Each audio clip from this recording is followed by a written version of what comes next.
estamos grabando. Cuando quieras entonces. Así, no, ya lo estamos. Hola, bienvenidos a Anda a Leer. Estoy acá con Reque. Y hoy día vamos a hablar de Crónicas Marcianas de Ray Bradbury. ¿Cómo estás, querido Reque?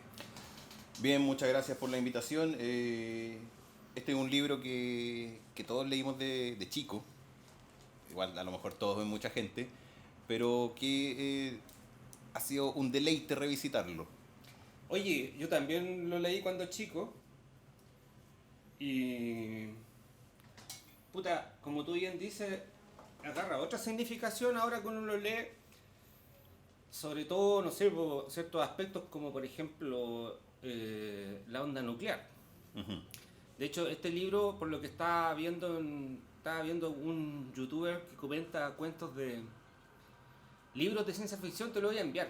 Hablaba de que este libro es uno de los primeros que inaugura, que aborda el tema del peligro nuclear. Esperemos que pase Sí, claro. la ambulancia. Es la alarma nuclear. Exactamente, ahí nos están llamando para el refugio, para las estaciones de metro, línea 3.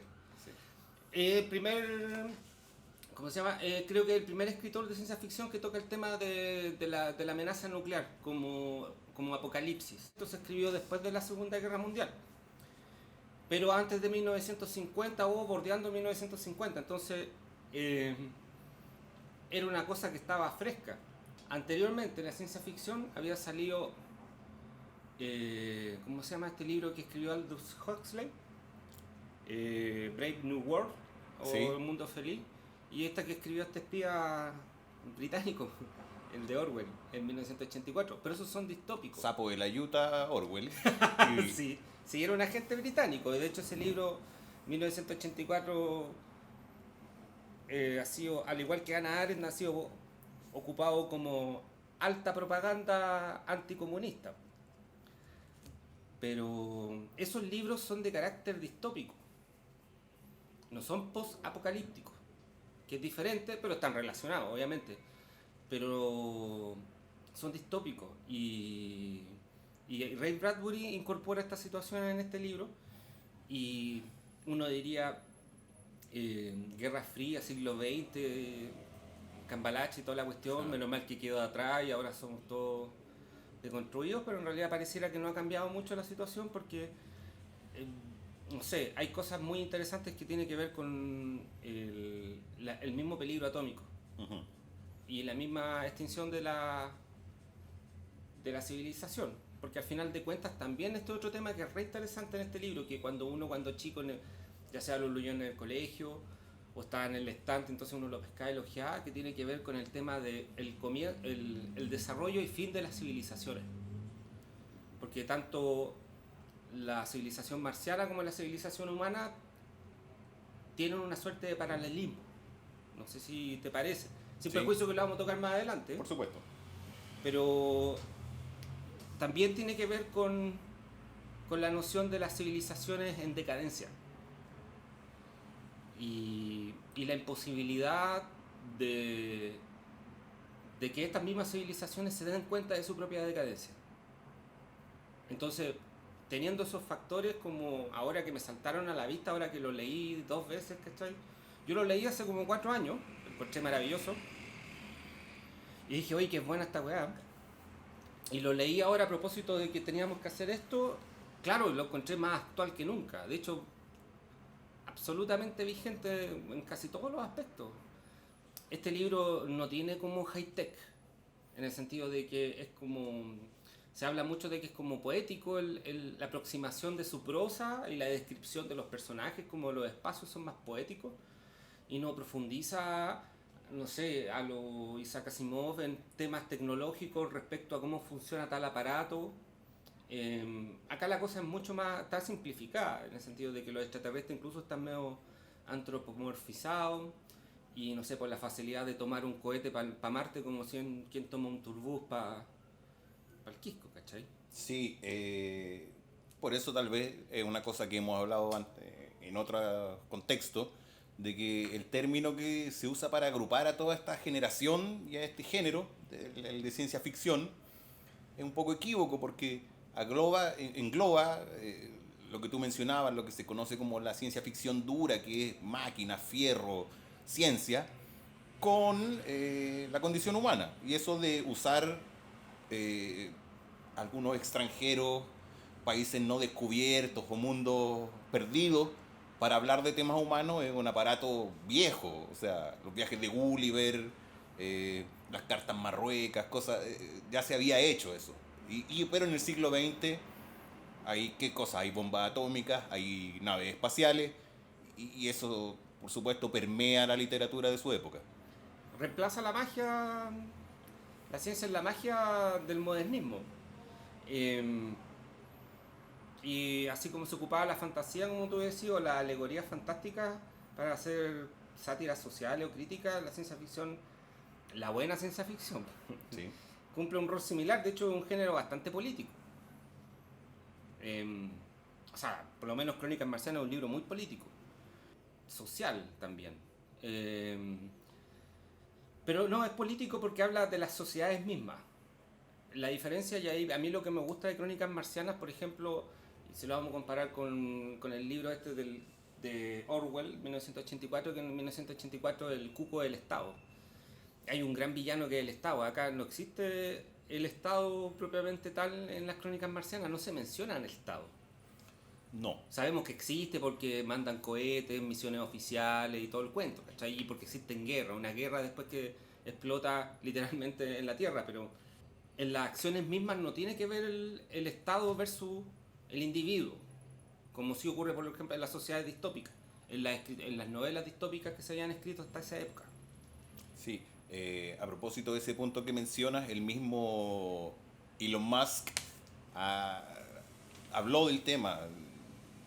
No sé si alguien le preguntó, porque no sé si te has dado cuenta que después de su paso por Twitter, él de repente interactúa con gente que no es gente necesariamente famosa. Y alguien estaba conversando del tema de la legalidad en Marte y él hablaba de que en realidad no, Marte es Marte y la Tierra es la Tierra, que él no piensa que sus expediciones van a estar en alguna regulación estatal terrestre. Marte es otro cuento. Que el paralelo de las Crónicas Marcianas con el destino manifiesto gringo y la expansión de los gringos en su territorio y no sé, el genocidio con los amerindios, ¿cachai? Los pobladores, los habitantes originales de América, eh, se relaciona mucho con esto porque al final de cuentas los planetas son tierra de nadie. Ujú. O sea, existe un derecho espacial, pero a nivel muy callampa.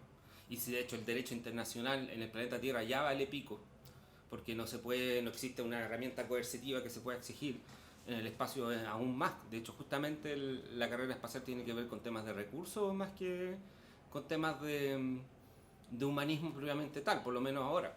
Y bueno, en el siglo XX me creo que también. Los expedicionarios de Bradbury no son científicos, o sea, hay científicos, pero la mayoría son aventureros, son vaqueros en cohetes, que son sus diligencias, sus caballos de la época. Son pioneros, son una suerte de pioneros. Bueno, igual, para que sigamos desordenándonos en la conversación, quisiera hacer como una especie de reseña por si existen algunos auditores que no lo leyeron para el colegio o no lo tenían a la vista. Pero el Crónicas Marcianas es una crónica en el sentido de que son puros relatos cortos, pero que están ordenados cronológicamente desde el principio hasta el final y cubre el periodo de tiempo desde 1999 hasta 2026. No tiene un hilo conductor en donde existe un personaje que nos guía por toda la historia de principio a fin, sin perjuicio de que existen algunos personajes que vuelven a aparecer en un cuento y después nuevamente aparecen en otro. Pero el libro de todas maneras puede ser leído en forma desordenada como si fuese rayuela. Puede funcionar como una especie de puzzle. Tiene esa ventaja. Bueno, Jorge Luis Borges escribió un prólogo y el prólogo que escribió para Crónicas Marcianas lo escribió por encargo del dueño de la editorial Minotauro, que es un caballero que se llama Francisco Porrúa. Y este caballero es interesante porque él fue el traductor del Señor de los Anillos. Ah, mira tú. Sí, pues, sí, un caballero que tiene sus méritos. La estructura de este libro, como mencioné anteriormente, son varios cuentos. Hay cuentos largos, entre comillas largos, pero son cuentos como más extensos, y hay otros que son breves, como de 1 o 2 páginas, que son como especie de viñetas, que como que hacen una especie de transición de, de entre un cuento u otro, o te da un poco el estado del arte en relación a la colonización de Marte. Estas viñetas tratan de, por ejemplo, no sé, una persona en los primeros cohetes que despegan hacia Marte, o otros que dicen relación con personas que quieren subirse a un cohete y no los dejan. Ese tipo de cosas. O por ejemplo cuando los colonos en Marte ven que está quedando el zorral en la Tierra y toman los cohetes de vuelta para volver a la Tierra para ver qué pasaron con sus seres queridos. Son viñetas. Existe como la parte marciana y la parte humana, que es la parte de la colonización y posterior abandono de la colonización.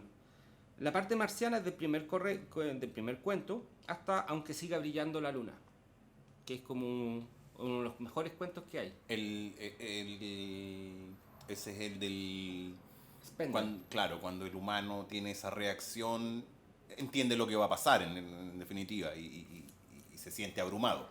Claro, lo vamos a comentar más adelante, pero exacto, es el cuento en donde llega no sé si la tercera o cuarta expedición y claro, tienen este conflicto en donde uno de los miembros de la tripulación cacha lo que va a pasar con la humanidad, lo que va a hacer con ese planeta y se vuelve un activista ecológico y cultural, no sé, como una especie de... Un padre de las casas de Marte. Claro, y la segunda parte, que es desde los colonos hasta el picnic del millón de años, que es el final del libro, que es muy bonito, es hermoso el final, y lo vamos a comentar más adelante.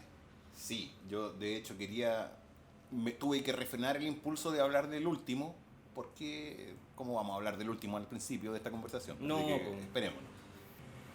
Más que nada, mira, deja como hablar un poco de hacer unas descripciones Adelante. breves, continuar con las descripciones breves.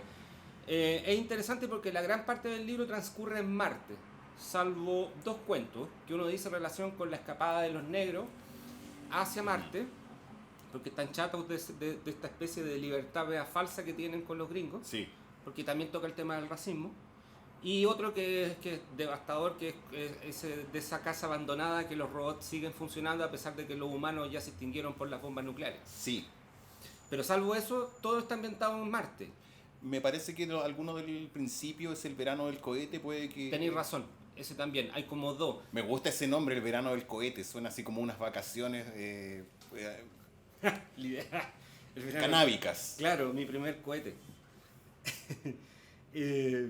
Bueno, el planeta Marte, que es como el gran telón de fondo, está estancado en una especie de rutina.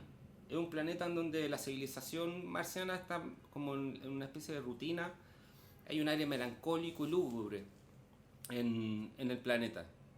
Y los marcianos, que aparecen vivamente en la primera parte y en la segunda parte gradualmente van desapareciendo, están antropomorfizados en el sentido de que viven como viven los humanos de la época del siglo XX que escribió el libro este hombre, que de todas maneras sigue siendo una cuestión absolutamente aplicable a lo de ahora.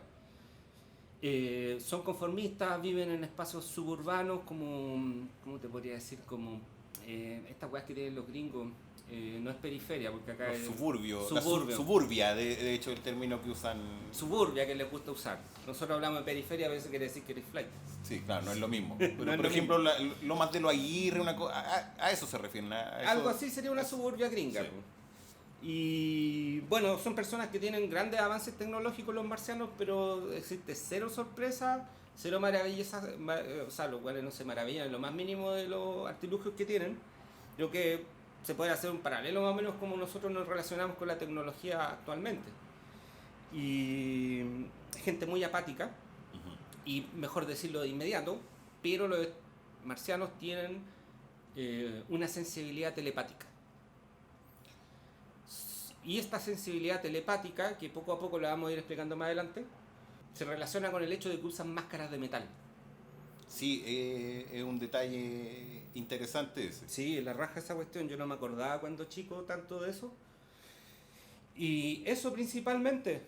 Yo tengo acá en orden cronológico los cuentos principales, pero por favor, cuéntame de qué te interesa hablar. Bueno, de Bradbury, entre otras cosas, un tipo que escribió mucho, que escribió por necesidad. O sea, él lo vio el escribir como una pega y justo vivió en una época y en un país en donde eso podía ocurrir. Donde existían todas esas revistas de Action, no sé cuánto, todos esos pulp en que publicaban semanalmente y ahí salieron, ahí escribía Philip K. Dick, ahí escribía Doc Savage, ahí escribía Ray Bradbury. Y como bien comentaste recién que este era un libro político, ocurría, por ejemplo, que existía actores más derechistas como Doc Savage y todos convivían. O sea, Doc Savage era el protector de Philip K. Dick. Termino, me bajo de esa rama y volvemos a lo que estábamos hablando del libro. Entonces, tú me diste un dato recién que yo no lo sabía o no lo había sopesado, de que todos estos cuentos fueron saliendo en esas revistas y posteriormente Bradbury hace una recopilación, cambia algunos nombres y salen las crónicas marcianas, lo cual es muy entretenido porque da la impresión de que la crónica marciana es un libro muy viejo, en el sentido de que es un libro escrito por cronistas, posiblemente, y ahí ya yo estoy poniéndole de mi cosecha, se entiende que estas crónicas fueron elaboradas con relatos que fueron descubiertos después. ¿Por qué me da esa impresión? Por los primeros cuentos sobre todo. Las descripciones son muy, muy barrocas de esos vinos, ríos de perfume y las hojas de oro, muy similar a los relatos de los primeros cronistas de América, que hablaban unas cosas que todos los que vivimos en América sabemos que no son así, que es muy una región geográfica similar a las otras del mundo, hay árboles y animales y todo eso, pero estos cronistas posiblemente eran algún medio literatos, todo, sí, como es el caso de Pigafetta, que el que acompañó a Magallanes. Y Pigafetta creó la leyenda de los Patagones y otras cosas que fue escribiendo durante su viaje alrededor del mundo. Respecto de lo que hablaba del estado de desarrollo en que tenían los marcianos, también me hizo un poquito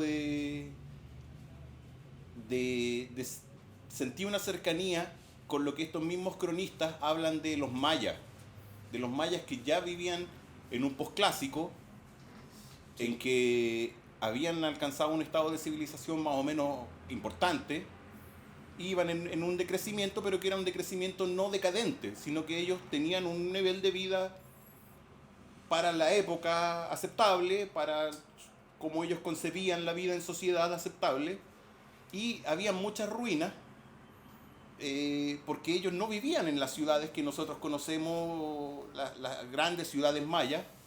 Los mayas al contacto con los europeos ya no vivían en esas ciudades.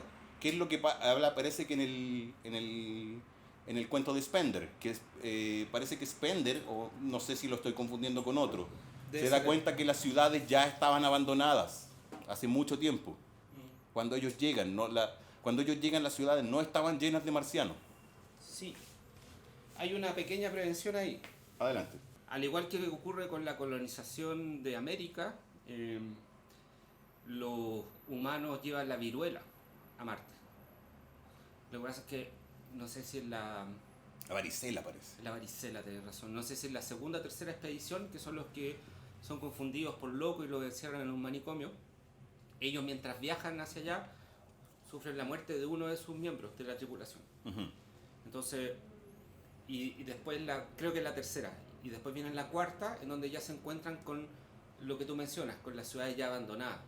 Ah, tienes razón, puede ser más eso que... Sí, que...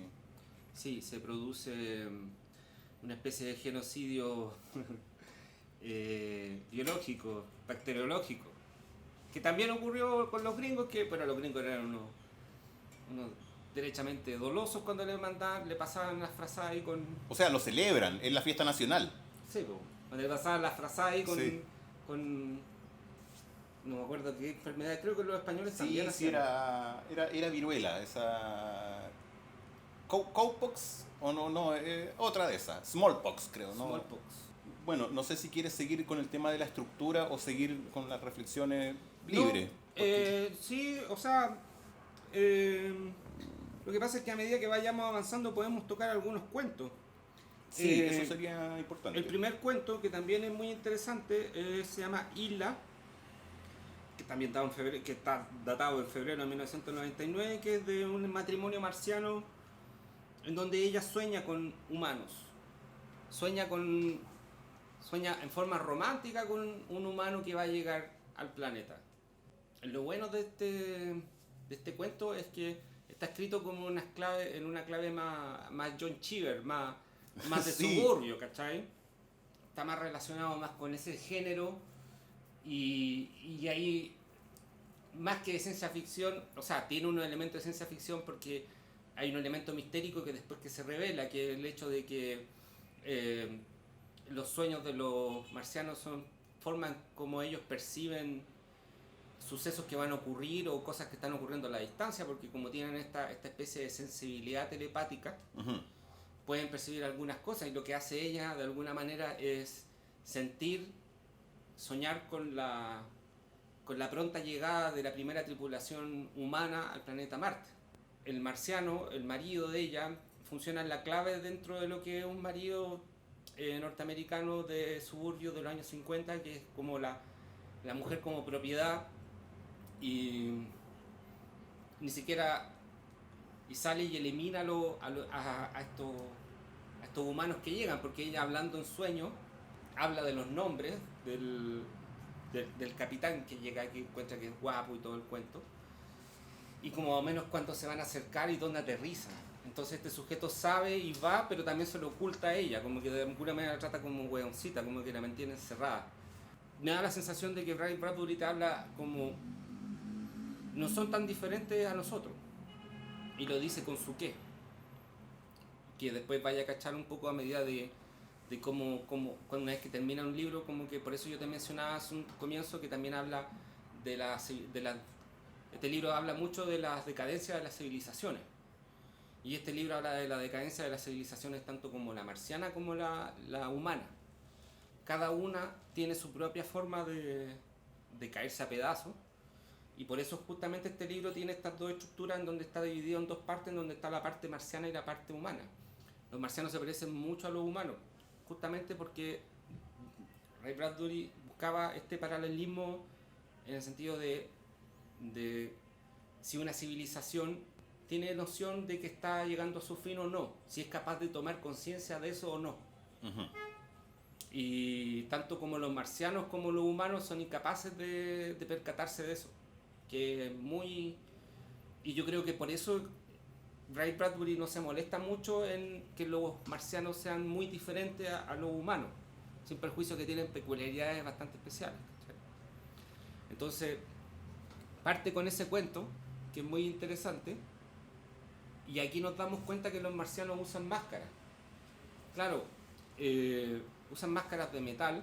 Ellos se comunican por telepatía, entonces de alguna manera no necesitan... Esto es una cuestión que no está explicada en el libro. No. Es una cuestión que yo, por ejemplo, estoy sacando así, estoy infiriendo que estos buenos usan máscaras porque son telépatas y porque a veces tienen una sobreestimulación de ¿cómo se llama? De estímulos, de imágenes, y no necesitan contagiarse más con la expresividad de sus propios rostros. Hay un cuento, por ejemplo, de uno de los pocos marcianos que va quedando vivo una vez que los humanos ya están asentados en Marte, que es bien desgarrador, que es esta especie de humano que va, este marciano que va adquiriendo la forma de los seres queridos. El marciano se llama ese. El marciano se llama ese cuento. En donde es un marciano que va agarrando la forma de los seres queridos que murieron de esas personas. Bueno, ahí lo conversamos previo a esta grabación y que nos dimos cuenta de las similitudes con lo que pasa en Solaris respecto de ese cuento. Claro, el marciano, claro, lo que pasa es que el marciano viene después de otro cuento, que es cuando llegan al pueblo norteamericano y están todos los familiares muertos de los tripulantes de esa expedición humana. Sí. Y ahí es donde uno se pega el cachuchazo de que estamos frente a Solaris. Uh-huh.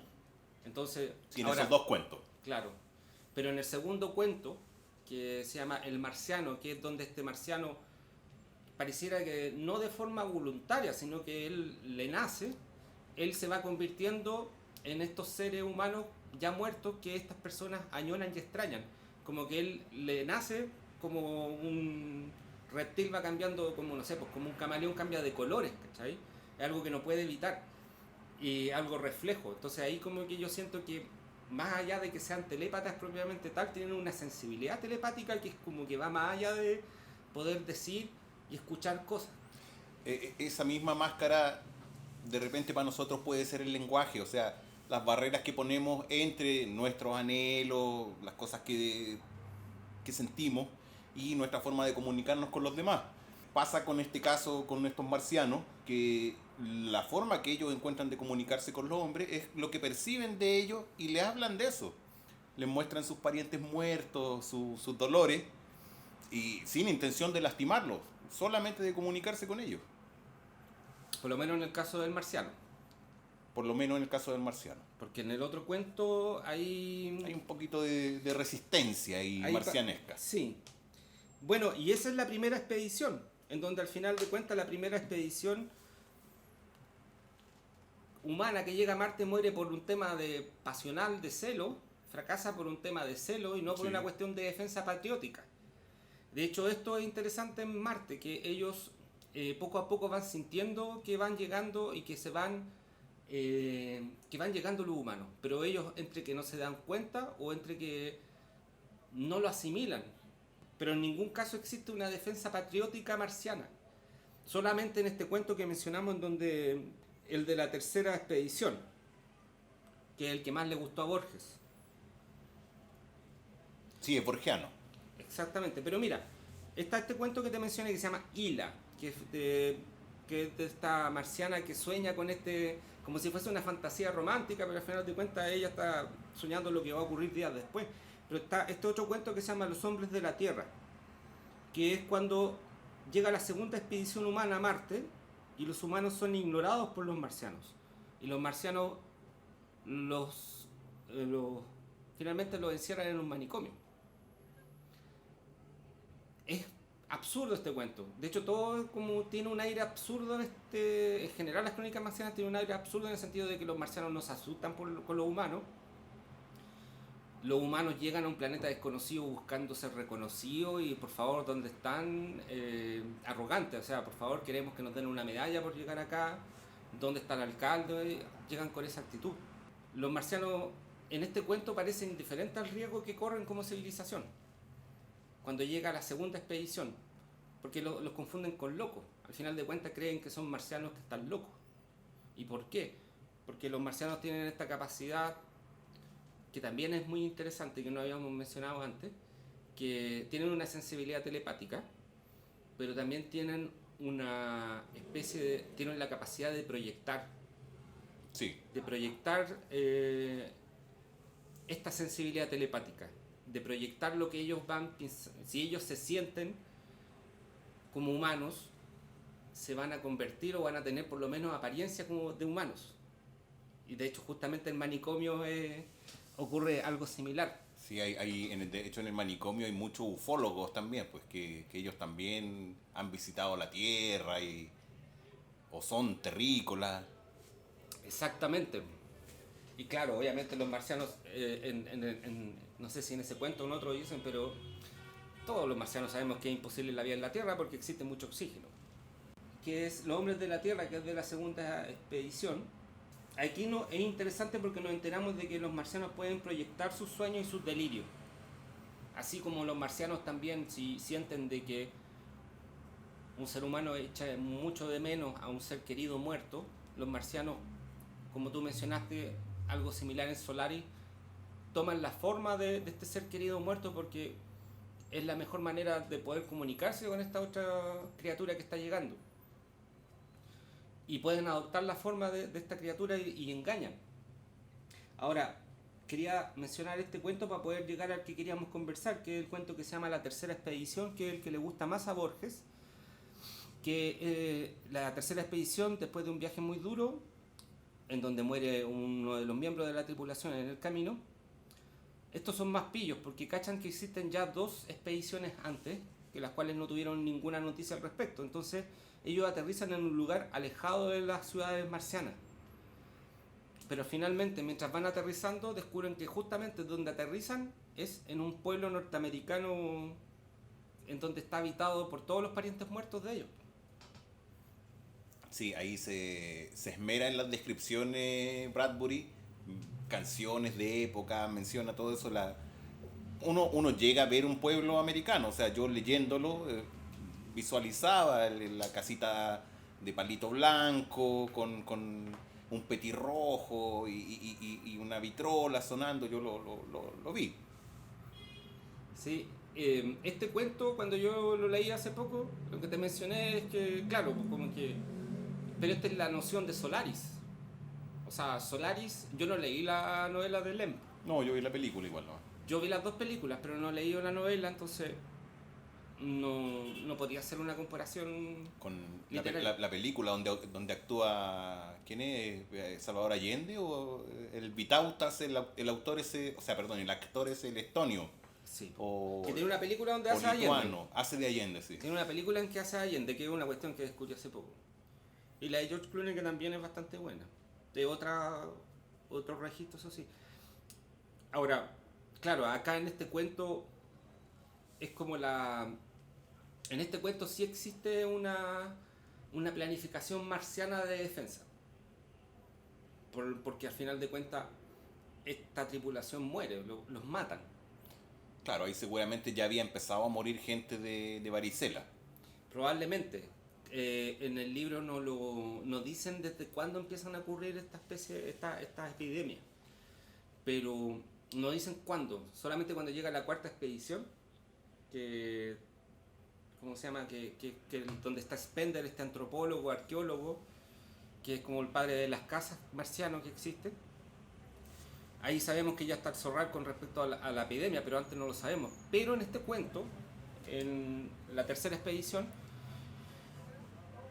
claro, el capitán de la tripulación se da cuenta de que al final de cuentas está rodeado de marcianos y en ese momento se lo pitean. No son claros en indicar, pero fallecen. Lo interesante de este cuento es que los marcianos llevan a cabo funerales humanos.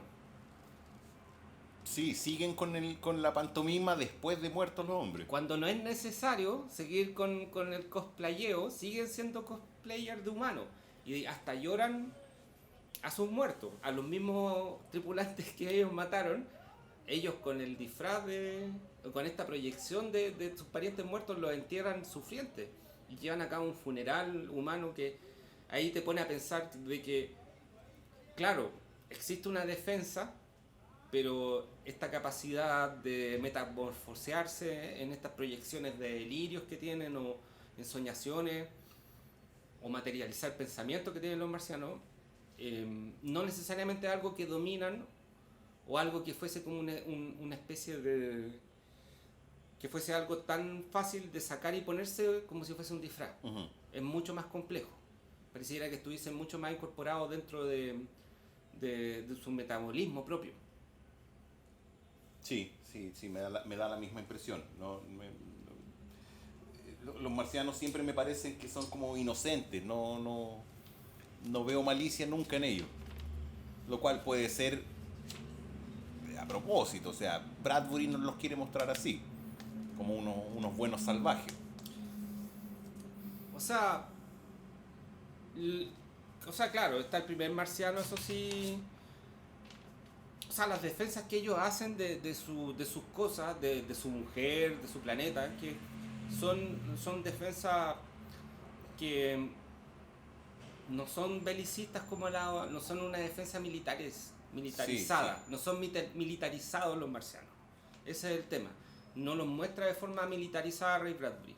Que el género de la sci-fi nos ha mostrado lo inverso y cuando vienen los marcianos a la Tierra hay una resistencia, hay heroicidad, es bélico. Sí. Ahora, hay gente que saca la lectura de este cuento de la 3ª expedición en el sentido de que la nostalgia como enemigo del progreso, o sea, como algo que te impide progresar. La nostalgia como algo que te lleva inevitablemente a la muerte, o que te arrastra a la muerte o a un estado de no avance, que es lo que le ocurre a la tercera expedición. Porque cuando llegan los astronautas al planeta y se encuentran con sus familiares muertos, eh, ellos saben que están muertos, sus parientes, pero de alguna manera tratan, en el cuento, los buenos, el narrador cuenta todas las hipótesis o conjeturas que elaboran los astronautas para darle una justificación racional a eso. Ujú. Hasta que en un momento, no sé, pues como que, claro, si te encontráis con tu mamá muerta, lo único que hacía es abrazarla y lo que menos que hacía es pensar, porque está ahí, ¿cachai? Y se vuelve un poco a una noción que también tiene Solari, la película, por lo menos. La nostalgia como una de las grandes debilidades de la especie humana. Sí. Afortunadamente para el protagonista de Solari, él era medio femicida, entonces resuelve de alguna forma. Claro, sí, exacto. Bueno, habría que, eso lo vamos, algún día si conversamos sobre Solari, lo trataríamos con más profundidad. Con Solari yo me acuerdo que una vez conversé contigo sobre si el planeta Solaris es derechamente hostil o es la forma que tiene para comunicarse con estas criaturas que lo visitan. Claro, el loco es mala onda y te escarba en la herida, pero No, a lo mejor, pucha, este loco quiere tanto a esta persona, se la voy a traer de le vuelta. voy a hablar de esto que parece que es un tema para él. Claro. Bueno, me parece que hemos llegado ya a una etapa intermedia, ¿no? Estamos hablando ya de una época en que hay hombres en Marte. O sea, es que en la tercera, lo que pasa es ¿O que nos queda por revisar alguna expedición? no, es que esta es la tercera expedición y después viene, bueno, viene una viñeta que se llama Los Observadores. O sea, perdón, no miento. Después viene el cuento que te mencionaba, que es como que le da el fin a la etapa marciana, que aunque siga brillando la luna. Que es el cuento sobre la cuarta expedición, en donde llegan una tripulación muy numerosa, mucho más precavida, en donde viene Spender, que es un miembro de la expedición que creo que es arqueólogo, creo que es arqueólogo, y que es el que se convierte en un activista a favor de la cultura marciana. Y, y que tiene una conexión con el capitán de la tripulación que también le encuentra la razón. ¿Qué es lo que ocurre? Que en este cuento llega Spender junto con su tripulación y en virtud del comportamiento de sus compañeros de avanzada se dan cuenta que son unos simios y que van a hacer cagar el planeta, van a destruir todo, van a contaminar. Parece que uno tira una lata de Coca-Cola a un canal marciano. Sí, sí, y empiezan a cambiar la toponimia. Exacto. Empiezan a cambiar la toponimia y este compadre como arqueólogo y tiene el tema de rescatar la memoria de los pasada de los marcianos, porque cuando ya llega esta expedición la civilización marciana aparece desierta, aparecen las ciudades abandonadas y en este momento en donde ya empieza la colonización humana propiamente tal. Claro, hay una crítica, hay un guiño directo al colonialismo gringo y el genocidio indígena que cometen los gringos, porque uno de los miembros de la tripulación es un que tiene ascendencia indígena, no sé si Cherokee o algo así.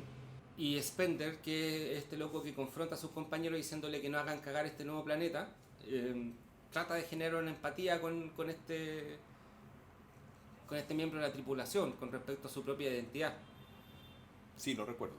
Y no tiene mucho éxito. No tiene mucho éxito. En este cuento donde los marcianos ya fueron, donde ya los humanos están asentados y claro, acá uno se da cuenta que los nombres originales del planeta, lo que tú habláis de la toponimia, son olvidados y son sustituidos por nombres terrestres. Se llama adanismo. Adanismo, sí. ¿Cachai? Bueno, acá estamos al lado del Cerro Santa Lucía, pero ocurrió un adanismo, porque antes se le denominaba Cerro Huelén, los indígenas.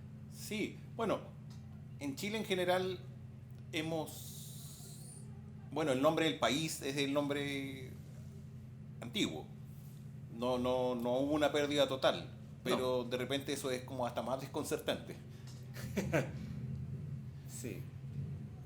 Pero ahí con el tema del adanismo, con el tema de nombrar los lugares, con bautizarlos con el nombre de tu propia civilización, es parte, es una apropiación simbólica de, de esos lugares, porque tú le estás dando un nombre de tu pertenencia, lo estás bautizando. Sí, por supuesto. Estáis poniendo una cruz en el cerro. Exacto. Entonces, aquí es cuando, si los marcianos estuviesen vivos y hubiesen leído a Vargas Llosa, habrían dicho aquí en este momento en que se jodió Marte, que se jodió el Perú. Lo comentamos, me parece, alguna vez en otra conversación de que si los astronautas fueran chilenos y ponte, llegan a Marte, las primeras que harían es poner una cruz en el cerro. ¿Cómo se llama? ¿Monte Olimpo? No, ¿cómo se llama? Monte Olimpo se llama, ese monte muy grande en Marte. Es donde Sí. pondrían una virgen en el cerro. Sí, una virgen. Claro, sería la peregrinación porque se le aparecería a la virgen a alguno. Claro. Que podría ser un marciano que le proyecta a la virgen porque, qué sé yo, él necesitaba ver a la virgen en ese momento. Otro de los órdenes de la aventura humana en Marte que menciona Bradbury es que primero llegan los hombres, luego llegan las mujeres. Tal como ocurre en el lejano oeste. Tal como ocurre en el lejano oeste. Y de hecho, me parece que la oración dice algo así como que no cabe duda quiénes iban a ser las primeras mujeres. A mí me cabe en duda, yo no, la verdad que no entendí el guiño de Bradbury. Me imagino que a lo mejor él se refería a prostitutas, pero no es tan claro para mí. O sea, los chilenos somos colonizadores también y tal vez no operábamos en esos mismos términos. Tal vez por eso se me hace un poquito lejano. ¿Por qué dice que somos colonizadores? O sea, desde la Capitanía General de Chile, cuando se convierte en una república, tenía el tamaño de un tercio de lo que tiene este país actualmente. Y creció, se triplicó en tamaño, arrebatándole terreno a otros países. Exactamente.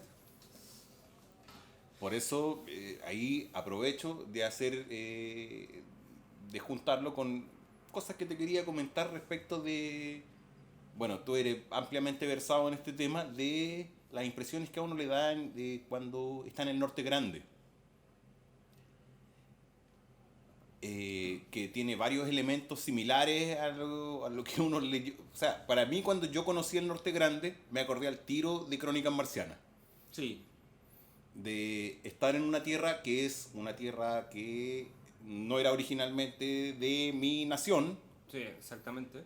Que fue quitada a otras naciones, a otras repúblicas, pero si tú rascas un poquito, en realidad es más antiguo, o sea, te das cuenta que tiene varias capas, o sea, varias civilizaciones, varios otros hombres como tú vivieron en ese territorio y te llama la reflexión también que, oye, yo soy uno más en esta lista, van a haber otros después. Que es un poco lo que nos dice el libro en el cuento final. En los cuentos finales, de hecho, pasa que hay muchas ruinas ya de los hombres, no ruinas solamente marcianas. Y en el Norte Grande vemos eso, hay salitreras. Cuando uno va llegando a Calama, ve ruinas de los chilenos. Un poquito chocante ver ese tipo de cosas, o sea, ruinas de nosotros mismos. Antofagasta era boliviano y la región de Iquique y de Arica eran peruanas. Pero antes que eso, no existía, antes era incaico. Claro. Y antes de ser incaico probablemente existían otros pueblos. De hecho, los diaguitas no son incaicos, que son los que habitaban en la zona de San Pedro de Atacama. Claro, los atacameños. Los atacameños. Y donde justamente también hay ruinas. Y de hecho hemos conversado un poco de San Pedro de Atacama, que tiene como ese aire... Perfectamente ahí en Solor, me imagino que... De hecho, en Illa, yo me imaginaba que Illa vivía por así como en Tulor, una cosa así. Sí. Sí. Y esos habitantes de esas zonas no eran peruanos ni bolivianos. No, claro, son gente milenaria. Y tampoco eran atacameños porque seguramente tenían otra denominación de cómo ellos llamarse a sí mismos. Sí. Entonces ahí empieza a darse esta especie de capas geológicas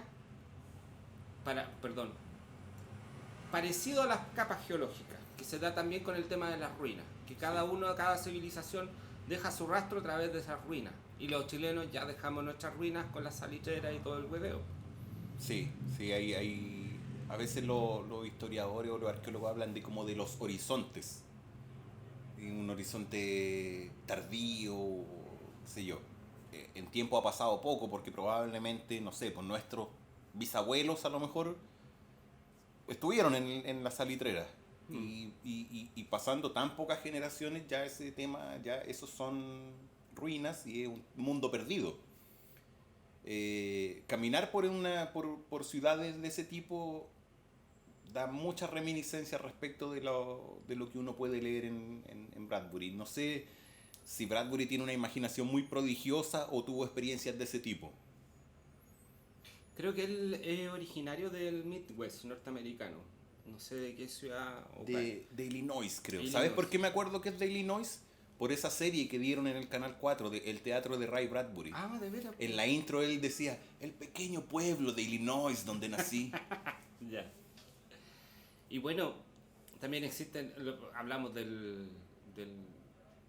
bueno, está la Salitrera, pero también está Chuquicamata. Claro. En la ciudad de Chuquicamata. La ciudad de Chuquicamata. Que es otra ruina más reciente, pero que otra ruina que estamos dejando para el futuro. Sí, sí, yo creo que va a ser lo único que vamos a dejar. El libro avanza y existen otros cuentos y hay unos que son, bueno, siempre están estos cuentos como breves que son como especies de viñetas, que algunos son como bastante claros y explícitos en lo que proyectan. De hecho está este cuento que se llama Las langostas, que habla de los humanos cuando bajan de los cohetes y empiezan a poblar y empiezan a dejar el zorral de forma inmediata sobre el planeta con sus construcciones y todo ese tipo de cosas. Y bueno, es inevitable ahí la comparación de la especie como una plaga. Claro, nosotros dentro del antropocentrismo obviamente no nos podemos considerar como tales, pero dentro de otra escala de especie, obviamente perfectamente podríamos ser considerados como tales, como una plaga. Lo que pasa es que aquellos que padecen nuestra presencia no tienen voz, pero si la tuvieran lo más probable es que tendrían un juicio similar. Ahora, pasamos a un cuento que yo encuentro que es uno de mis cuentos favoritos junto con el Picnic del Millón de Años, que es el Encuentro Nocturno. Yo encuentro que Sí. es maravilloso ese cuento, es hermoso. Este cuento trata de una noche en donde un colono humano, que es un cabro joven, Así que está en la época de salir a carretear y eso. y sale a carretear, porque se llama Tomás, tiene un nombre latino. Ah, mira. Eh, No Tomás, se llama Tomás. Calmado, tengo el libro acá, te lo voy a chequear al tiro. Y mi compadre acá va a una fiesta y se encuentra en el camino yendo al carrete en unas ruinas marcianas. Y en ese camino, y no sé por qué, él se detiene ahí a descansar. Y cuando descansa se le aparece un marciano que se llama Mugik. Y echan la bola. Y justamente Mugik, este marciano, también va a un carrete marciano. Y lo interesante es que no pueden tocarse, ni uno de los dos. El marciano no puede tocar al humano y el humano no puede tocar al marciano. Y cada uno piensa del otro que es un fantasma. El marciano ve a su ciudad, le muestra dónde va a ser el carrete, le muestra el hueveo, y el humano no lo ve. Y a su vez el humano le dice, pero yo voy a ese asentamiento humano donde ahí va a ser mi carrete, y el marciano no lo ve. El marciano ve a su planeta como si todavía estuviese habitado por su especie. De hecho, cada uno ve su propia raza poblando el planeta. Existe como una yuxtaposición de civilizaciones, de cultura y de costumbres. Curiosamente, ambos consideran de que están viviendo en el presente. Cosas que pasan en el desierto. Exactamente. Son jóvenes los dos y se nota en que en un momento, al principio, se tratan de convencer de que el otro está equivocado, pero al final aceptan la posibilidad de que abren espacio a la duda. Dicen, en el fondo, igual me gustaría a mí ir al carrete tuyo. De hecho, al final, claro, conversan y dicen, pucha, para la próxima, de repente tú vas a mi carrete y de repente a lo mejor yo voy al tuyo. Existe una concordia. De hecho, es como el único capítulo en donde existe una armonía entre las dos especies. Tomás Gómez se llama. No. El cabro Chileno chico. ese. Exactamente. Curiosamente que uno pudiese pensar de que es una especie de encuentro del tercer tipo, como se hubiese dicho antes. Si hubiésemos hablado en términos ufológicos. Porque al final de cuentas mi compadre acá, Tomás Gómez, en el desierto en el planeta, en Marte se encuentra con un extraterrestre. En su propio planeta. Entonces de alguna manera no un extraterrestre, pero de un alienígena. El enfoque que hace acá Ray Bradbury es de un encuentro de dos civilizaciones. Un verdadero encuentro de dos mundos. Sí, claro, no hay una agresión de uno al otro, o sea, hay un encuentro fortuito. Exacto. Y es súper bonito este cuento porque tú no sabes bien si el marciano es propiamente una especie de fantasma o de uno de los pocos marcianos que va quedando vivo y que son inmunes a la peste que lo invadió. Sí, posiblemente Tomás Gómez es un Bruce Willis que en realidad él es el fantasma. También. El tema es que el marciano con el cual se encuentra Tomás, él no ve a los humanos, no percibe a los humanos, él no se da cuenta que su planeta está siendo invadido o que ya fue invadido y ya fue colonizado. Y vuelvo sobre las ideas como motor que atraviesa este libro que dice relación con la incapacidad de una civilización de darse cuenta de que está muriendo o ya está en sus últimos estertores. De alguna manera este libro, y sobre todo con el final, derriba la noción, o sea, mejor más que derribarla, como que vuelve a realzar o acentuar la noción de que las civilizaciones en ningún caso son eternas, de que la existencia de ciertas especies están destinadas son efímeras.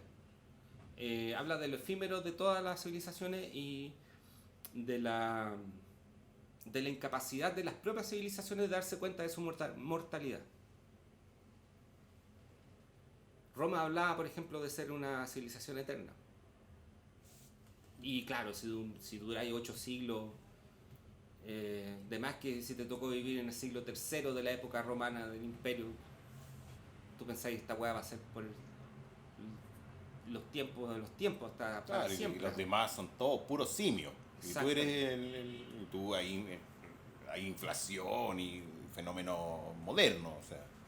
Lo que pasa es que cuando una civilización se olvida de la noción de los fútiles, de la posibilidad de que se puedan desaparecer de un momento a otro, implica necesariamente la adopción que tú mencionaste sobre la superioridad, sobre la arrogancia que te genera la seguridad. Esa falsa seguridad que toca y que tocó durante gran parte de su carrera Carl Sagan, que decía relación con la amenaza nuclear, con la autoeliminación de la propia especie. Cosa que es cierto que Ray Bradbury inaugura ese discurso y Carl Sagan lo mantuvo durante mucho tiempo, así como tocando la campanilla, ojo, ojo. Y ahora no sé, ahora recién con estos zorrales del pataleo, ¿cachai? De los gringos, de la caída de su hegemonía y todo este tema de Ucrania, como que la gente empieza a darse cuenta y dicen, oye, de veras las bombas atómicas todavía existen. Sí, estaban en el olvido, pero están ahí, o sea. Y están para ser ocupadas. Sí, la doctrina es el uso de esta. Y han ocurrido en las últimas semanas hechos que posiblemente si hubieran salido un poquito peor, podrían haber gatillado un ataque nuclear. Pero tiene que ver con el uso actual de armamento nuclear, pero de baja intensidad. No sé si de baja intensidad, pero que son como... Táctica. Eso, táctica. ¿Y en qué consiste el uso de bombas nucleares tácticas? Lo que pasa es que las armas nucleares están diseñadas para ser usadas en contexto estratégico, es decir, sobre todo responder a un ataque nuclear. Y la respuesta es con todo, en uno y en dos golpes. Por eso existen submarinos con cohetes nucleares, porque es para dar el segundo golpe. Entonces, ¿por qué eso? Porque hasta la última década se había excluido totalmente la posibilidad de usar armas nucleares tácticas, es decir, en un escenario acotado. Y eso está de vuelta en la mesa. el uso de armas nucleares tácticas para tomar una ciudad, para una cuestión específica. El otro día conversaba con una colega que me hablaba sobre los efectos del estallido de bombas nucleares. Y yo le daba el ejemplo de la diferencia, por ejemplo, de Hiroshima y Nagasaki, que son ciudades que ahora se pueden ocupar. Y eso tiene que ver con que las bombas explotaron en el aire. Bombas mucho más pequeñas de la... Exactamente, y explotaron en el aire versus, no sé, ¿cómo se llama esta weá que pasó ahí en Ucrania? En Chernobyl. Chernobyl, que esa weá está inutilizable, por lo menos para la vida humana durante no sé cuántos, sus cientos de años. Creo que en 700 años como que ya se puede a relajar la cosa. Podemos ir a poner una Paz Fromovich. Sí. Aquí, bueno, lo hubieran al tiro. ¿Sí? Pero hay una idea que tú la mencionaste en tu apunte, y yo no sé si tú la notaste a propósito de este cuento, del encuentro nocturno, de los dos pendejos que se encuentran, el marciano y el humano, pero que tiene que ver con el encuentro del Cabo Valdés. Justamente, a eso me refería. Hay detalles sabrosos del tema del encuentro del Cabo Valdés, porque actualmente el Cabo Valdés es pastor evangélico. Pero él dice que mintió. Sí, bueno, él le da una explicación evangélica al suceso, pero lo que pasa es que el Cabo Valdés, después de ocurrido el encuentro, él obviamente cayó en manos del DINE, o sea, y ahí lo tuvieron maquineando bastante tiempo. Hay un detalle que... Pero podemos hablar un poco qué es lo que pasó con el Cabo Valdés, y una breve sinopsis como para contextualizar de lo que estamos hablando. Bueno, el Cabo Valdés, tengo entendido que estaba en un destacamento ahí en Putre, que es muy cerca de la frontera con Perú. Es un lugar que posiblemente, en el caso de existir una guerra con nuestros vecinos del norte, sería uno de los puntos calientes de inmediato. Y no sé, a los que han visitado Putre, es un pueblo un pueblo aymara ahí en la altura que es más o menos grande, no vive poca gente en Putre, pero hay regimientos. El tema es que en una patrulla el Cabo Valdés están subiendo por una quebrada, se les pierde al resto de sus compañeros, todo el valle se ilumina, dicen. Eso yo no estoy diciendo que fue así, no estoy dando fe, estoy contando el mito, justamente. Entre el mito y la realidad siempre nos vamos a quedar con el mito. El Cabo Valdés, que tenía soldados a su cargo, porque él tenía un cargo un poco superior, era un cabo, se aleja para ver qué es lo que pasa, el valle se ilumina, desaparece por un tiempo y el Cabo Valdés vuelve al tiempo, no recuerdo si es horas o al otro día, pero vuelve con barba. Lo que sugiere que en la situación que le ocurrió al cabo transcurrió el tiempo diferente al de los pelados que lo estaban esperando. Como ese episodio, ese caso, incidente le dicen los ufólogos, el incidente del Cabo Valdés, no es un incidente que hable de grandes naves y cosas, es un incidente que es bien famoso para los ufólogos y que comentan bastante de él. Como comentaba recién, el Cabo Valdés dice que en su vida actual él es un pastor evangélico, entonces lo interpreta todo en clave evangélica. Lo que yo leí, no recuerdo dónde, no quiero hacer una cita falsa, claro, es que el dossier de lo que ocurrió se lo facilitó Pinochet a JJ Benítez. Lo cual es una tontera, pero lo cuento porque si alguien quiere reciclar esta historia y contarla en un carrete, va a venir muy bien. Pero es parecido al incidente o sea, podríamos imaginarnos que lo que le pasó al Cabo Valdés es similar a lo del cuento del encuentro nocturno, que hubo una traslación, una yuxtaposición de realidades ahí. Exactamente.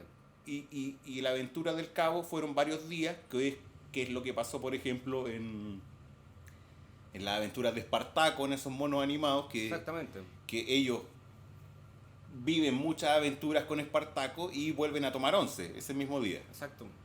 No sé si en Marsella o donde sea se toma 11, me imagino que sí, porque en Marsella parece que es como otra onda. Son buenos para comer pan, igual que los chilenos, sí, digamos que sí.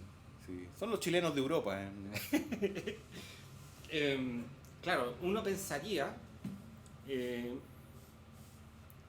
porque, bueno, siglo XX, segunda mitad del siglo XX, está de moda la ufología y toda la cuestión, que uno pensaría que son extraterrestres. No necesariamente, dentro de la realidad del mito, no necesariamente el cabo Valdés pudo haber experimentado un encuentro cercano a tercer tipo con un extraterrestre, necesariamente. No jugó con el puré necesariamente. Claro, no llegó ¿cómo se llama? Una avícola, como dice Don Barley, y lo abdujo. Y lo puso en una tabla y le sacó el apéndice. Uno puede cuestionar la veracidad del relato del cabo Valdés, pero uno no puede negar la calidad de una historia. O lo entretenido, lo fascinante que puede ser un mito. Sí, a mí me interesa bien poco la veracidad de la historia, me interesa que sean entretenidas. Exactamente, estamos hablando de literatura, dicho sea de paso. Esto se llama Anda a leer, literatura. Anda a leer, por ejemplo, también Sí. la entrevista del cabo Valdés. Bueno, hay un programa de informe especial que se hizo sobre lo del cabo Valdés. Me acuerdo que hicieron una... Me acuerdo que algunos hablaban sobre la diferencia del reloj del cabo Valdés. Cierto. Que Sí, estaba sí, marcando sí. otra hora. Marcado otra hora y la alarma nuevamente. Exacto. Hay un chiste que contó una vez el flaco de Dinamita Show que nadie lo entendió. Yo me reí. Ya. Que hubo hace como, tiene que haber sido hace como por lo menos hace 15 años atrás, Ya. de que unas escolares chilenas presentaron un experimento a la NASA y la NASA hizo el experimento, lo llevó a cabo, que era llevar unas chinitas como en un terrario en el transbordador espacial para ver si las chinitas podían vivir en el espacio, cosa de controlar posibles plagas en cultivo hecho en microgravedad. Y mientras en las semanas que pasó eso, hubo una actuación de Dinamita Show. Ya. Y le decía a alguien, parece que posiblemente con el indio o con otra, le decía, ¿tú eres tonto o crees que las chinitas volvieron con barba? Nadie se rió, un servidor sí lo entendió y esbozó una sonrisa. En el encuentro nocturno hay una frase, se habla de que Crónicas Marcianas tiene un lenguaje poético, de que es una especie de ciencia ficción poética. Y uno de los párrafos de ese cuento empieza antes de que Tomás se encuentre con Mujik, que es el marciano que va a carretear, dice: esa noche había en el aire un olor a tiempo. Tomás sonrió, la idea era divertida. ¿Qué olor tenía el tiempo? El olor del polvo, los relojes, la gente. ¿Y qué sonido tenía el tiempo? Un sonido de agua en una cueva y unas voces que lloraban y una voz muy triste. Y unas gotas sucias que caen sobre tapas de cajas vacías y un sonido de lluvia. Y aún más, ¿a qué se parecía el tiempo? Y ahí continúa, en un párrafo muy bonito, muy lindamente escrito, pero que de alguna manera este loco te está diciendo que ahí lo que está ocurriendo es una situación extraordinaria en donde justamente se traslapa, existe una justa posición de tiempo.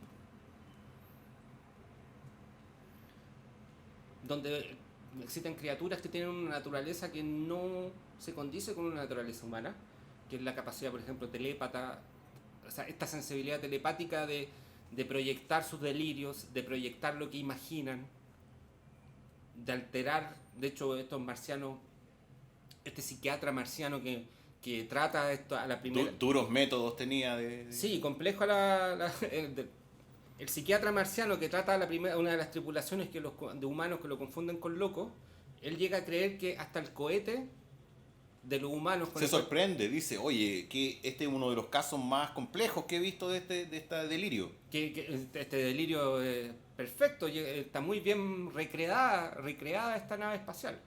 Él sigue creyendo que es producto de la capacidad que su propia raza tiene de proyectar sus propios pensamientos. Entonces, frente a un planeta y una civilización que te cambia esas circunstancias de la materialidad de la realidad, perfectamente se puede dar también la modificación de la forma de cómo se experimenta el tiempo. Porque al final de cuentas, tanto el tiempo como el espacio están vinculados. Se dice que el tiempo se va a acabar. ¿Y cuándo se va a acabar el tiempo en el universo? Se va a acabar cuando el universo se termine de congelar una vez por todas.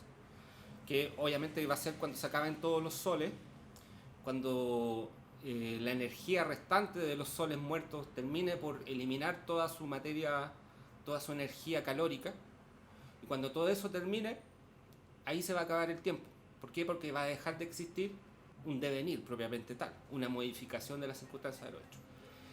Esa es una circunstancia que nosotros no nos podemos imaginar, porque estamos nosotros acá en Santiago de Chile, ¿cachai? Viviendo esta realidad. Pero para un pendejo que va a un carrete en un planeta que no es el natural de la especie humana, en donde existe otra especie que tiene otras tipos de características, dentro de esa realidad es factible que se pueda percibir, por ejemplo, el olor a tiempo.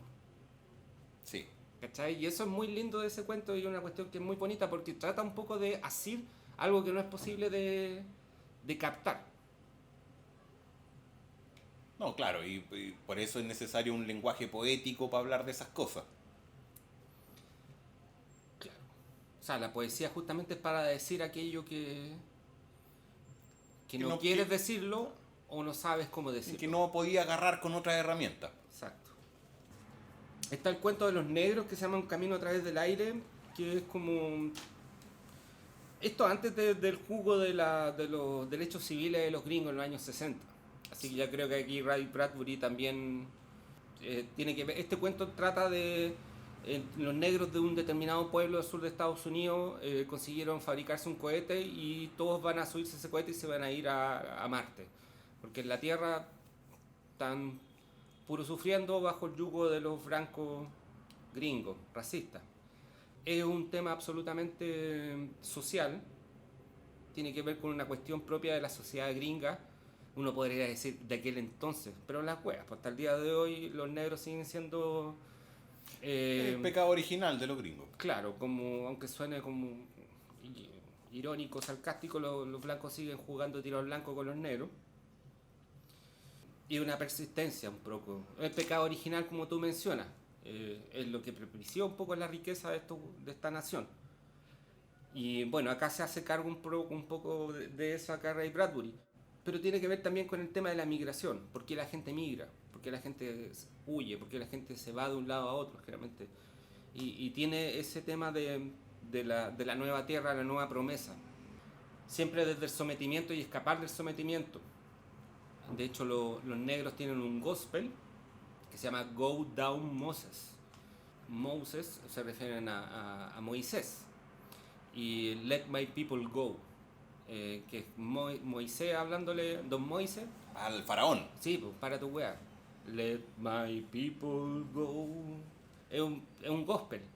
Que ahí los negros pescan la temática judía, el mito del éxodo judío, porque es un mito. Sí, claro. El éxodo judío de Egipto es un mito, no existe comprobación alguna de que haya ocurrido, por lo menos en los términos que ellos lo narran dentro del mito bíblico. Bueno, pero no, está sí. bien, pues si a ellos les sirve eso No, para sí, construir una épica nacional. Sí, está el cabo Valdés y está Moisés. Sí, claro. Y los negros ocupan eso dentro del gospel, que es como las canciones, ¿cómo se llama? Espirituales y reivindicatorias sociales. Y acá tiene mucho que ver con ese tema. Pasando a otro cuento, como para poder cerrar y después empezar con un análisis más libre. Está el otro cuento que ya te empieza a hablar un poco del zorral que le ocurre a la especie humana, que es fuera de temporada. Hablamos de un cuento que es Aunque la luna siga brillando, que es cuando este antropólogo, este arqueólogo dice que ustedes humanos se vuelve loco y se vuelve como una especie de defensor de la causa marciana porque creen que los humanos van a empezar a depredar el planeta Marte. Uno de los miembros de esa, creo que el que tiró justamente la lata de Coca-Cola a uno de los canales marcianos, se pone con un carrito de completo. Sí, lo mencionan después en otro cuento. En este cuento. No, pero después en otro. Ya. El capitán del... Lo mencionan en que vuelven un científico que queda abandonado. Ese es el capitán de esa tripulación. Y tiene una familia robótica. Y en ese cuento, cuando la expedición que vuelve de Júpiter, hablan con él y dicen, ¿te acuerdas de tal gallo? Sí, puso un carrito completo. Tenéis toda la razón, lo mencionan. Claro, lo que pasa es que el que vuelve es el capitán de la expedición... Sí. De una de las expediciones, que es la expedición de de aunque la luna siga, de la cuarta expedición. Pero bueno, este loco que se pone con un carrito completo, aquí en estricto rigor este weón se pone con un carrito completo dentro de una visión totalmente gringa, el American Way of Life, trasplantarlo dentro de Marte y lo interesante de esto es que acá los marcianos, no sé si los fantasmas de los marcianos, la persistencia de los espíritus de los marcianos o los pocos marcianos que van sobreviviendo, poco menos que lo llevan al conservador de bienes raíces y le dicen, loco, estas tierras son tuyas ahora. Tú soy el que de ahora en adelante te toca poblar este planeta. Después de la muerte de los marcianos, después de la peste, cuando aparecen, es deliberadamente vago la condición en la que perviven. Si son fantasmas, Exacto. Si son algunos sobrevivientes. Exacto. Nunca lo aclara, lo deja dentro. No es necesario. Es que no es necesario porque al final de cuentas son vistos. Y no sé, es como el viejito pascuero, ¿existe? Sí, existe. Yo soy un defensor de la existencia del viejito pascuero. Sí. Pero lo curioso de que justo cuando de alguna manera los marcianos al entregar a este loco que tiene su carrito completo, entregarle como la titularidad de las tierras marcianas, sí, empieza a quedar, se ilumina el cielo. Se ilumina justamente el planeta Tierra. Se convierte como una gran bola brillante. Y de hecho ahí la esposa del dueño del carrito completo le dice, uy, parece que va a ser una temporada baja. Lo que quiere decir que empezó la hecatombe nuclear, empezó la guerra nuclear en la Tierra. Entonces es paradójico porque justo en el momento en donde le entregan como el testimonio de que tú eres el representante de esta civilización que te toca seguir adelante en este planeta, tampoco te queda mucho tiempo. Tampoco te toca, es muy halagüeño lo que te queda. Yo no sé si de alguna manera los marcianos... ¿Sí, una talla? Exactamente, como ellos perciben de que va a quedar, de que próximamente la especie humana probablemente también se va a acabar, tratan de darle el último empujón a los pocos hueones de esa propia especie que quedan vivos. Sí, mira, no lo había visto así, pero como que los hueones, claro, tenían un problema con estos colonizadores que llegaron y dejaron la zorra, pero cuando ellos ven que en realidad toda la vida que ellos conocen, que es la de ellos propia y la de los terrestres, se va a terminar, dicen, bueno, que vivan algunos, por lo menos ellos. Exacto. Y de hecho ahí comienza un poco lo que... una especie de paralelo de lo que ocurría al comienzo con los marcianos, que su propia civilización estaban siendo invadidos, pero salvo esta especie de ¿cómo se llama? De mise en escena, esta puesta en escena que hacen de este pueblo gringo en donde se hacen pasar por los parientes muertos de... ¿Sí? No hacen ningún otro intento deliberado o preparado de cómo defenderse frente a estos invasores. Los marcianos no hacen ni una huevada, son totalmente apáticos, son súper... no sé, son absolutamente pasivos. Claro, el humano no es pasivo, es indiferente a su propio riesgo. Y de hecho sigue siendo como frívolo, sigue manteniendo una actitud frívola la especie humana. Así como los marcianos eran apáticos frente a la posibilidad de que estaban siendo invadidos, el primer marciano que se da cuenta que están siendo invadidos, el weón lo toma como, oye, me van a comer la color, que me van a quitar a mi esposa y me van a pitear a este weón, en vez de adoptar una actitud de sobrevivencia de especie.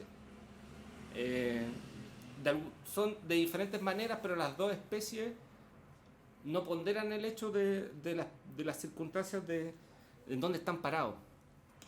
A mí yo no sé si comparte o discrepas, pero me pareció...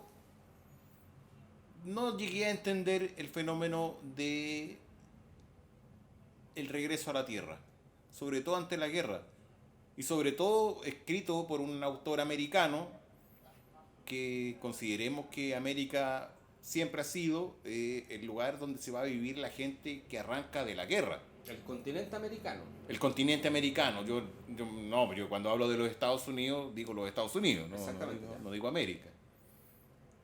Y entonces no llegué a entender eso, no. Sí, es raro. Lo que pasa es que, claro, existe... No me acuerdo cómo se llama, pero hay un cuento que es como una especie de viñeta muy breve, en donde se llama Los Observadores, Ya. en donde algunos humanos, después de ver que está quedando la cagada en el planeta Tierra, deciden volver a la Tierra.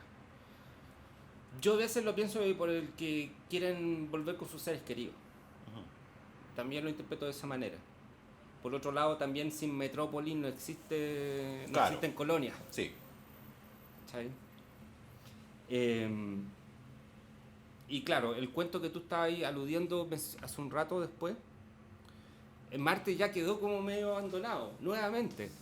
Quedan unos pocos humanos, pero en realidad casi ninguno, porque no nos queda muy claro, pero si quedan humanos son muy pocos. Y en este momento es donde vuelve el capitán Wilder, que es el capitán de la cuarta expedición, que es el que se enfrenta al arqueólogo que se volvió loquito con tal de defender a los marcianos.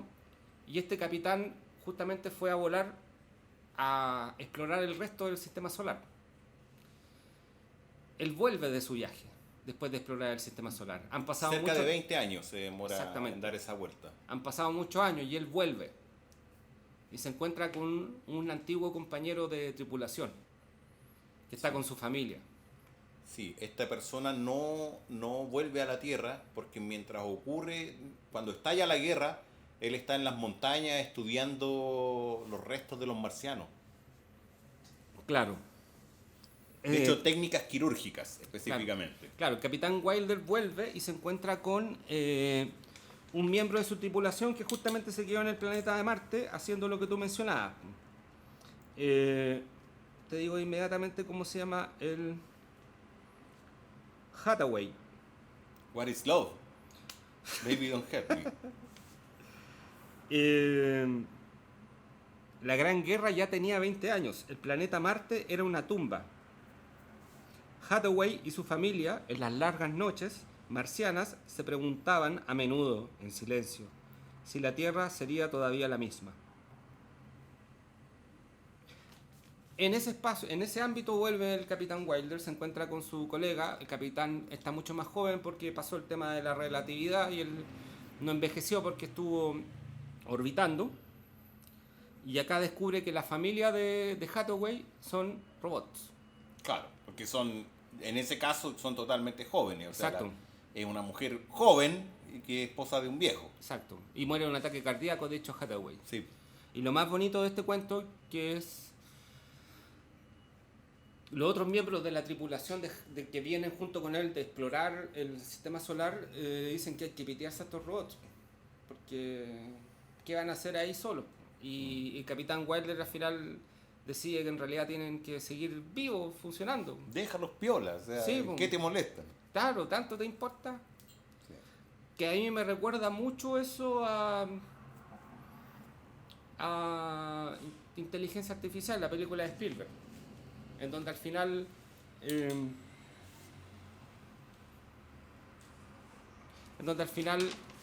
la inteligencia artificial, los robots van a ser los hijos que sobreviven a los padres, que van a ser, y los padres son los humanos. Entonces, de alguna manera, por lo menos en esas circunstancias, sigue siendo lo más humano que sigue viviendo. Son los restos humanos que van quedando. Sí, claro. Los restos de civilización humana.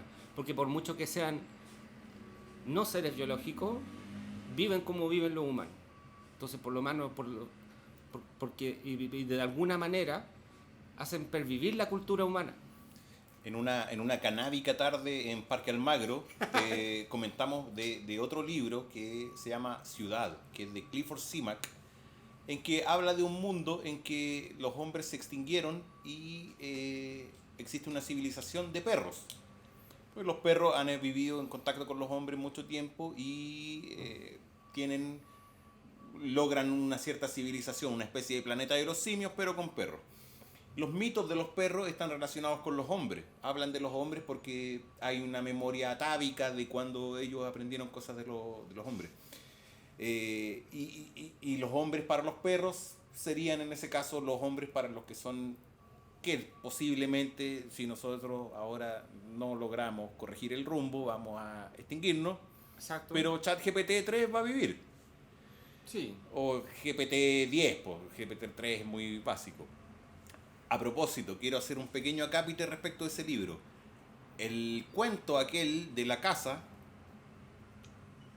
¿Cuál? en Crónica, no recuerdo el título, pero sí, el no. de la casa... Sí, se llama, mira, disculpa, es que justamente el que viene después.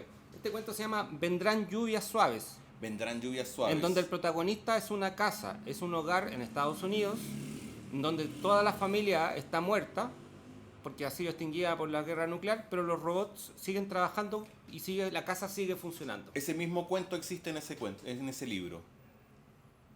Está escrito de otra forma, pero el argumento es el mismo. Una casa que sigue funcionando después de que los hombres están muertos. Bueno, son las ruinas humanas. La ruina humana. Son las ruinas humanas. Ahora, le preguntaron, yo cuando leí Vendrán lluvias suaves, que el cuento trata de cómo la casa se limpia, no sé, pues abre las persianas y toda esa tontera como doméstica que tiene el funcionamiento de una casa. Y en un momento describe que en una muralla de la casa están las sombras... Detallazo, buenísimo. Están las sombras de lo que era la familia. Y son los contornos de las figuras humanas que quedaron después del bombazo.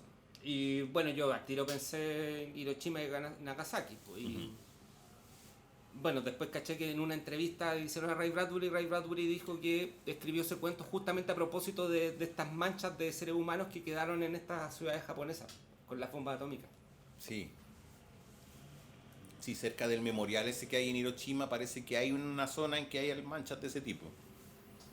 Bueno, Sábado Gigante, ¿no? Es que tenía este espacio de la película extranjera. La película extranjera, sí. Y después este weón le cambió y le puso la cámara viajera, creo. Sí.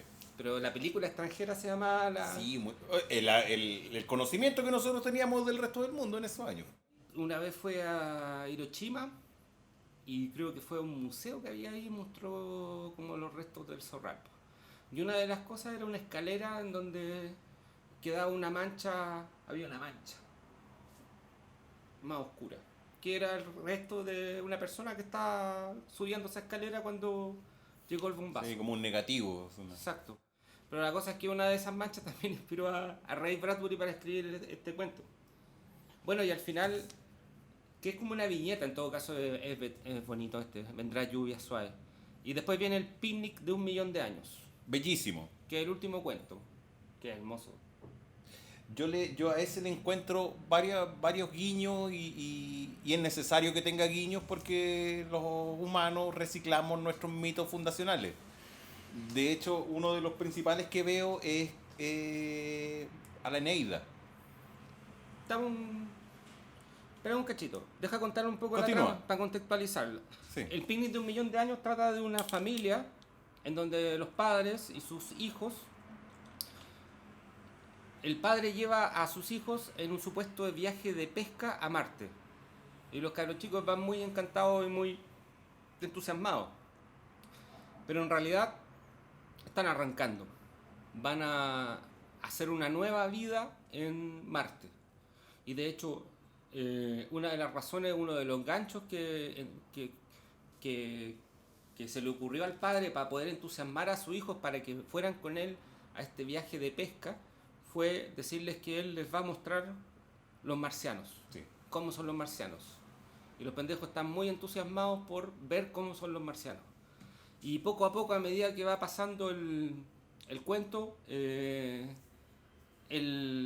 padre va notando de que en realidad llegaron para quedarse, porque empieza a quemar papeles de la vida terrestre, no sé, un montón de papeles, para hacer la fogata. Y esa es como la noción de cómo empieza el cuento. Ibas a decir algo. Literalmente quema las naves. Exactamente. ¿Quema el cohete? Sí, estalla. En un momento en que van desplazándose por el canal hay una explosión y todos se asustan y el padre recuerda que, de veras que yo le puse una bomba al cohete. Claro. Para no volver. Sí, cuando les está ofreciendo a los niños las ciudades, les dice cuál quieren. ¿Qué ciudad que les gustaría vivir? Y desprecian la ciudad humana. Exacto. Encuentran una ciudad marciana grandota y dicen aquí vamos a vivir. Exactamente, porque al final es un planeta lleno de ruinas, tanto humanas como marcianas. La Neida. La Eneida, porque él es un gobernador que va huyendo con unos niños. Hay un guiño, me parece, no sé si deliberado o porque en realidad instintivamente los humanos reciclamos los mitos fundacionales. O sea, de hecho, Eneas huye de Troya con su padre y sus hijos. Claro. Su padre lo lleva en brazos y a los cabros chicos van caminando. Que sí, es justamente, bueno, es una recurrencia de una situación humana muy frecuente. Generar una nueva vida, buscar una nueva vida. Bueno, ahí ya en un momento el padre necesita sincerar con los niños el motivo del viaje. Exacto. Y ahí le explica que hay otras personas que van a llegar también y un amigo de él que Tiene como hijita. tiene hijita, es chancletero, como dicen aquí en nuestro país.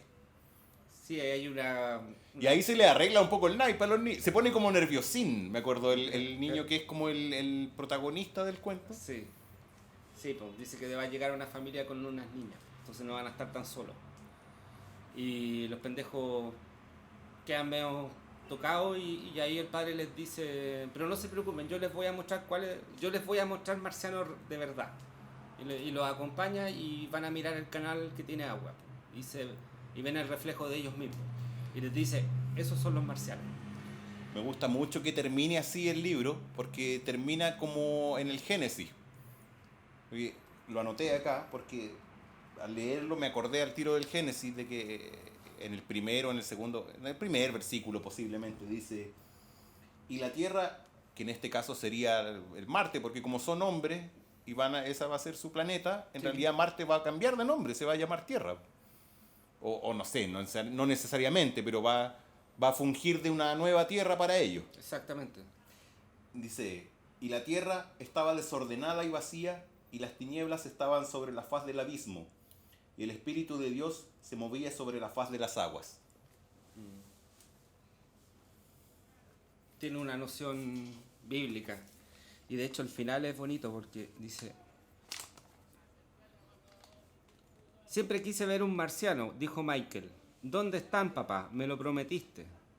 Ahí están, dijo papá, sentando a Michael en el hombro y señalándole las aguas del canal. Los marcianos estaban allí y Timothy se estremeció. Los marcianos estaban allí, en el canal. Reflejados en el agua, Timothy y Michael y Robert y papá y mamá. Los marcianos les devolvieron una larga mirada silenciosa desde el agua ondulada. Una nueva civilización nace. Una nueva civilización, el fin de este libro y el comienzo de una nueva civilización. Claro, ahora los verdaderos marcianos son los descendientes de los terrícolas. Al igual que los norteamericanos en la época de Bradbury, eran los habitantes del continente, del nuevo continente, de la nueva tierra. ¿Cierto? Los americanos, claro. Nosotros somos americanos, pero los otros son otras cosas. Exacto. Porque, y eso es algo que pudieron ver después cuando ya les quedó el zorral a los marcianos, cuando ya pasó la peste. En el momento que se acercan al weón que tiene el carrito completo y le pasan como poco menos que la escritura de las nuevas tierras, ahí los marcianos hacen la transición. Y en donde ahí ellos permiten que surjan unos nuevos marcianos. Porque al final de cuentas los mundos no se acaban con las civilizaciones. Esa es como la noción que por lo menos a mí me queda con este libro. Los tiempos pasados nunca pueden reconstruirse. De hecho, por eso también está ese otro cuento de esta tripulación que muere a manos de sus parientes fallecidos.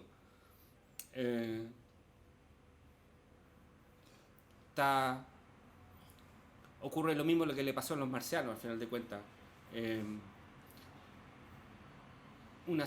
Dos civilizaciones pasaron y ahora existe una nueva, que no sabemos si va a pervivir mucho o no, pero la humanidad cagó.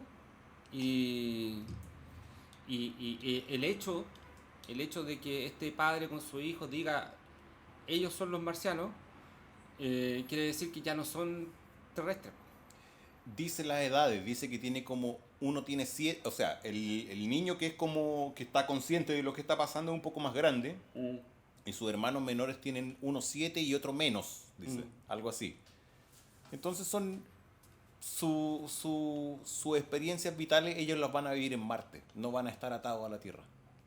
Lo único que le faltó es la guagua, para que terminara como aquellos libros que terminan con una guagua. En general siempre existe el milenarismo y existen los ánimos apocalípticos en general en las civilizaciones. La civilización humana siempre ha tenido periodos donde por ejemplo, en la época de Jesús estaba esta volada apocalíptica, del fin de los tiempos. Siempre hay profetas que hablan del fin de los tiempos. Pero otra cosa es que la civilización en sí misma tome conciencia de que existe una caducidad que se acerca. Siempre, al final de cuentas, los que reclaman los fines de los tiempos siempre son profetas, son evangelistas, son anacoretas. Ese discurso siempre proviene de ahí. Pero la noción de que estamos viviendo los tiempos finales, como civilización, nosotros en general siempre pasa como inadvertido. Y le pasa tanto a los marcianos como a los humanos en este libro. Y eso es como una de las ideas más fuerzas que tiene este libro.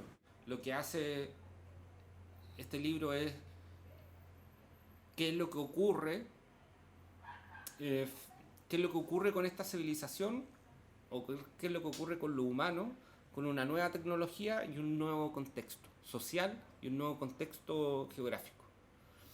Que es como un poco lo que te habla de, en general, todos los aspectos de la ciencia ficción tienen que ver con eso. Cómo te afecta la tecnología, cómo te afectan los avances y cómo te afecta tu entorno. 1984, por ejemplo, de Orwell. Es otro contexto social en donde existen otras reglas, en donde existe una tecnología que está condicionada para el control, o por ejemplo El Mundo Feliz de Huxley, que también tiene que ver con cómo el ser humano ocupa cierto tipo de tecnología y para qué propósito lo ocupa específicamente, ¿cachai? Claro, con un ordenamiento jerárquico de las clases sociales en ese caso, ¿cachai? En este caso, ¿qué es lo que se hace entre el ser humano con cierto tipo de tecnología? Colonización. Claro, es cierto, al comienzo del libro te sugieren de que el planeta Tierra está como medio para la cagada, ya no es tan bacán vivir acá y por eso hay mucha gente que quiere irse a Marte.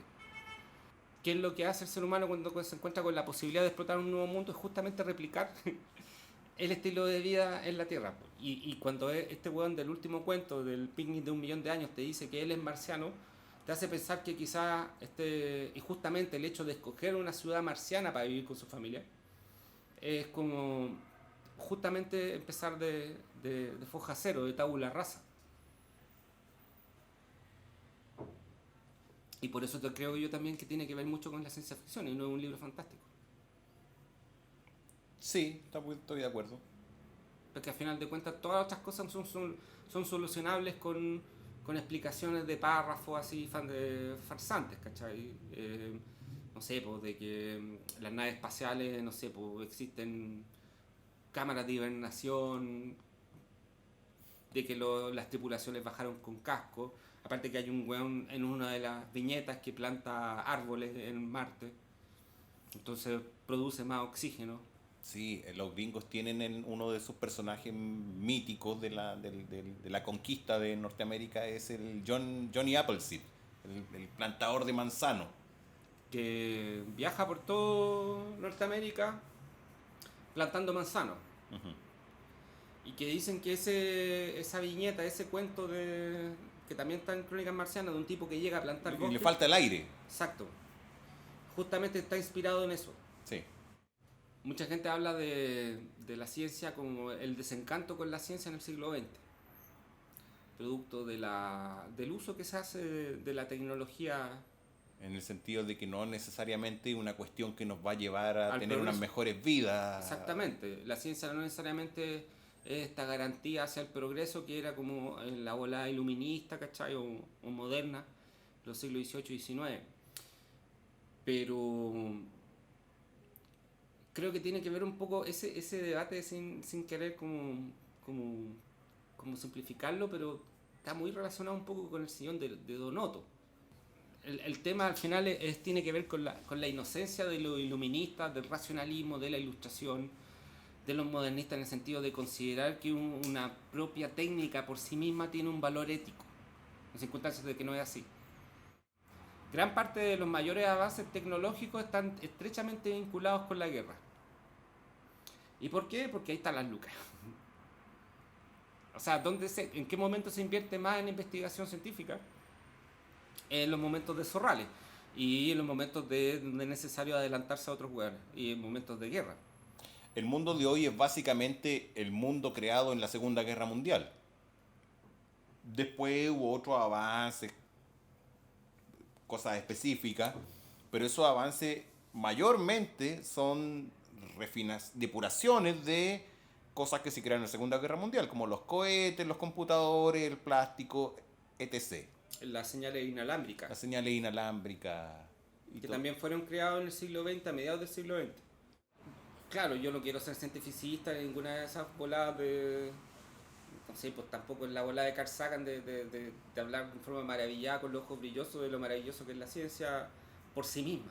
Carl Sagan fumaba mucha hierba, por eso era tan así...